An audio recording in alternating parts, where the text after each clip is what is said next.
Եվրոպական միությունը ավելի շատ առաջ է տանում Ադրբեջանի շահերը, որովհետև դրանք ուղղակիորեն կապված են Եվրոպական միության հետ, քան օրինակ Հայաստանի շահերը։ Ինչ շատերը կքննադատեն այս պնդման համար, բայց խոսենք փաստերով։ Եվրոպական հանձնաժողովի նախագահ Ուրսուլա ֆոն դեր Լայենը տարածաշրջան իր այցի ժամանակ ցույց տվեց մի շատ կարևոր պարզ բան, որը այս իշխանությունները չեն ցանկանում նկատել, որ սովորական հայտարարությունները ավելի նվազ են, քան սեփական պետության շահերը պաշտպանելը։ Բաքվում Ուրսուլա ֆոն դեր Լայենը խոսեց տրանսպորտային միջանցքների, էներգետիկ անվտանգության, ներդրումային համակարգերի եւ մի շարք այլ կարևոր հարցերի մասին։ Իսկ Հայաստանում խոսեց պարզապես 200 միլիոն դրամաշնորհի տրամադրման մասին, որը պետք է ուղղվի տարբեր ուղղությունների զարգացման համար։ Ինչպես նշեցի, Եվրոպական միության հանձնաժողովի նախագահ Ադրբեջանի դիտարկումը որպես ռազմավարական գործընկեր, բայց այստեղ ամենակարևոր հարցը՝ արդյոք այսօրվա իշխանությունները Հայաստանի չեն գիտակցում եւ չեն կարողանում հասկանալ, որ իրականում պետության շահերը հիմնվում են ոչ թե պարզապես հայտարարությունների,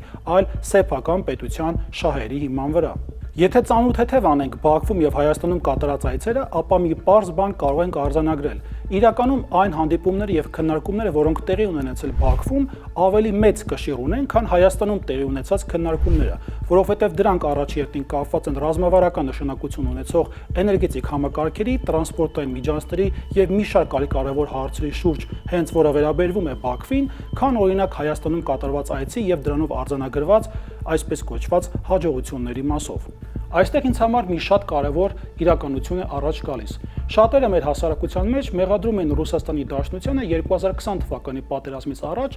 Ադրբեջանին զենք վաճառելու միջև եւ դրանովից թիրախավորում մեր ռազմավարական դաշնակից պետության հետ հարաբերությունները։ Բայց եթե դա փորձենք պրոյեկտել այսօրվա Եվրոպական հանձնաժողովի նախագահի այցի եւ առհասարակ Եվրոպական միության տրամաբանության միջև, ապա մի պարզ բան կարող ենք արձանագրել։ Այս իրականությունում նույն քաղաքական դիվիդենդներն է վաճառվում եւ Հայաստանին եւ Ադրբեջանին Եվրոպական միության կողմից, սակայն այստեղ կա ծանոթ հետևի կարևոր առանձնահատկություն։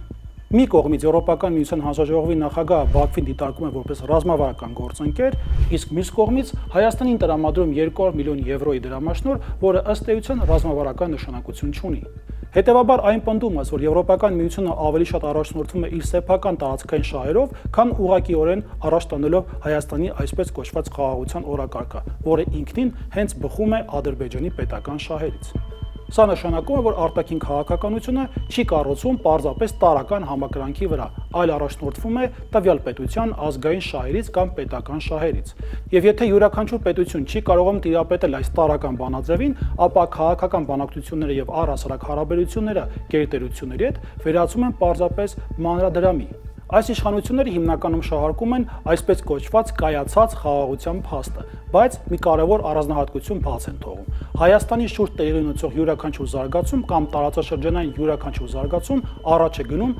առանց Հայաստանի կարևոր ներգրավման։ Իսկ դրա պարզ օրինակը կայանում է նրանում, որ Ուրսուլա ֆոն դեր Լայենը Բաքվում կատարած այցի ժամանակ ռազմավարական նշանակության հարցերից խոսել, քան Հայաստանում տրամադրած 200 միլիոն եվրոյի դրամաշնորհը, որը ըստ էության ինքնին չի կարող ծառայել որպես ռազմավարական նշանակություն ունեցող հանգամանք, եւ այստեղ առաջ է տարվում հերթական անգամ Ադրբեջանի պետական շահը, որպես արտաքին քաղաքականության կարևոր առանձնահատկություն։ Ու խոսենք մի կարևոր առանձնահատկության մասին եւս։ Երբ Եվրոպական հանձնաժողովի նախագահը մեկ օրում այցեր է կատարում եւ Բաքու, եւ Հայաստան, սա նշանակում է, որ Եվրոպական միության հանձնաժողովի նախագահը առաջնորդվում է Եվրոպական միության արտաքին քաղաքականության շահերով եւ նպատակել չունի սպասարկելու որևէ պետության շահ, հատկապես այն պետության, որ չգիտի իր սահմանները որտեղ են սկսվում եւ որտեղ ավարտվում։ Սա չի նշանակում, որ Հայաստանը կորցրել է իր արտաքին քաղաքական կշիռը, բայց այստեղ մի շատ կարևոր առանձնահատկություն կա։ Հայաստանի քաղաքական կշիռը ուղիղ կապված է Հայաստանի ղեկավարության հետ։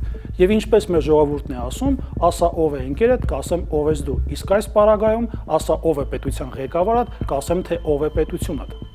Ձեզ հետ է ես, Ադրբեջանի հարցերով փորձագետ եւ միջազգայնագետ Գառնիկ Դավթյանս, լավ եղեք, կհանդիպենք։